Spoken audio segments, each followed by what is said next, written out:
Shalom, selamat malam Bapak Ibu Saudara yang dikasihi Tuhan Yesus Kristus. Selamat kita berjumpa kembali dalam renungan pada malam hari ini. Saya ucapkan salam sejahtera buat saudara semua dimanapun saudara berada. Damai dan sukacita oleh Roh Kudus melimpah senantiasa dalam hati dan kehidupan saudara semua. Sebelum kita mendengarkan renungan firman Tuhan, mari kita berdoa. Tuhan Allah Bapa kami dalam sorga, Bapa dalam nama Tuhan Yesus Kristus, Tuhan yang baik yang selalu menjadi penolong kami dalam kesesakan, yang menguatkan kami dalam saat kelemahan. Terima kasih untuk kemurahan-Mu. Tuhan sudah memimpin kami dan menyertai kami dalam segala aktivitas kami. Saat ini kami mau mendengarkan kebenaran firman-Mu. Urapi kami Roh Kudus supaya kami mengerti dan mentaati akan setiap kehendak-Mu. Dalam nama Tuhan Yesus kami berdoa. Haleluya. Amin. Saudara yang dikasih Tuhan, ayat firman Tuhan saat ini terdapat dalam Kisah Para Rasul 25 ayat 1-3. Tertulis demikian. 3 hari sesudah tiba di provinsi itu, berangkatlah Festus dari Kaisarea ke Yerusalem. Di situ imam-imam kepala dan orang-orang Yahudi yang terkemuka datang menghadap dia dan menyampaikan dakwaan terhadap Paulus. Kepadanya mereka meminta suatu anugerah yang merugikan Paulus, yaitu untuk menyuruh Paulus datang ke Yerusalem, sebab mereka sedang membuat rencana untuk membunuh dia di tengah jalan. Saudara yang dikasih Tuhan, untuk setia tidak selalu mudah. Ada saja serangan yang bisa datang dan hendak membuat kita ingin menyerah. Serangan itu bisa datang dari orang terdekat kita, dari lingkungan di mana kita berada, juga bisa datang dari pikiran kita sendiri, selain dari iblis yang juga setia untuk menggagalkan kesetiaan kita.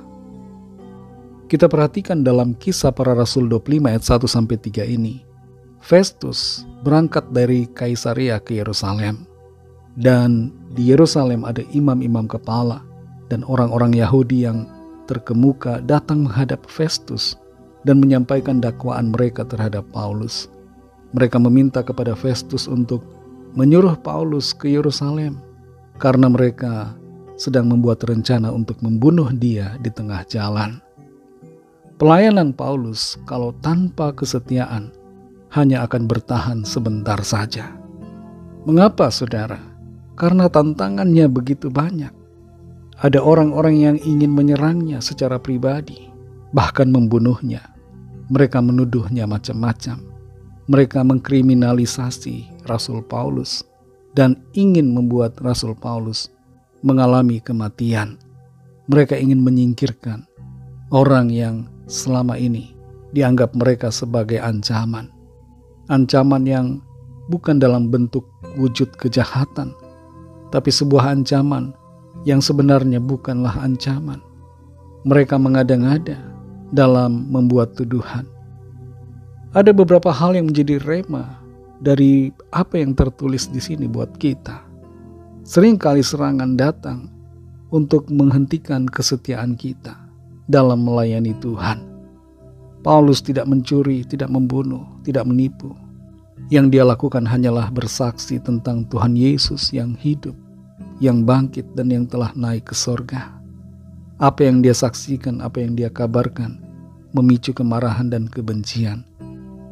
Kalau Paulus mau memilih cari aman, dia akan berhenti dan tidak lagi setia dalam melayani Tuhan.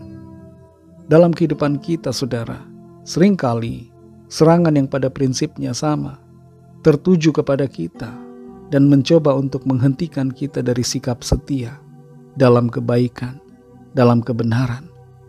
Tapi selama kita berfokus kepada Kristus, Yesus Tuhan kita tidak akan tergoyahkan untuk tetap selalu setia. Pokok utama dari hidup kita, fokus dan prioritas kita adalah Tuhan Yesus. Dialah pribadi yang kita sembah dan yang kita layani setiap hari. Kalau fokus kita berubah, kita akan dengan mudah dan dengan begitu cepat berubah dalam hal kesetiaan. Rasul Paulus melayani Tuhan dengan tidak mudah. Banyak sekali orang yang hendak memusnahkan dirinya. Dan meskipun Paulus di sini diserang, diadili, terancam, Tuhan tetap menyertai dia. Rasul Paulus sebelum menjadi percaya, kehidupannya begitu mulus. Tapi setelah dia percaya kepada Kristus, banyak sekali tantangan dan badai yang harus dia lalui. Kehidupan kita sebagai anak-anak Tuhan, sebagai orang-orang percaya, ada kalanya harus melewati situasi badai. Tapi Tuhan berjanji untuk selalu menyertai kita. Itu sebabnya jangan takut dan tetaplah setia, hidup dalam kebenaran. Percaya bahwa Tuhan akan selalu ada bersama dan membela saudara dan saya. Saudara yang dikasihi Tuhan, adakah di antara saudara yang saat ini sedang ingin menyerah dalam hal kesetiaan, ingin berhenti melakukan kebaikan, ingin berhenti untuk hidup dalam kebenaran, ingin berhenti dalam melayani Tuhan? Mari jangan menyerah saudara. Jangan putus asa dan jangan kecewa dengan keadaan. Tetap fokus kepada Tuhan yang hidup dan yang menyertai kita. Dia yang memanggil kita. Dia setia untuk menopang kita. Mari jadi setia kepada Tuhan dan tetaplah bertahan untuk melakukan kebenaran. Mari kita berdoa. Terima kasih Tuhan Yesus, kami mengucap syukur untuk firman-Mu yang sudah kami dengar pada saat ini, yang kembali mengajar kami untuk setia hidup dalam kebenaran-Mu, setia dalam melayani Tuhan, setia untuk mengerjakan tugas panggilan yang Tuhan percayakan, setia melakukan firman Tuhan, setia hidup dalam kebenaran.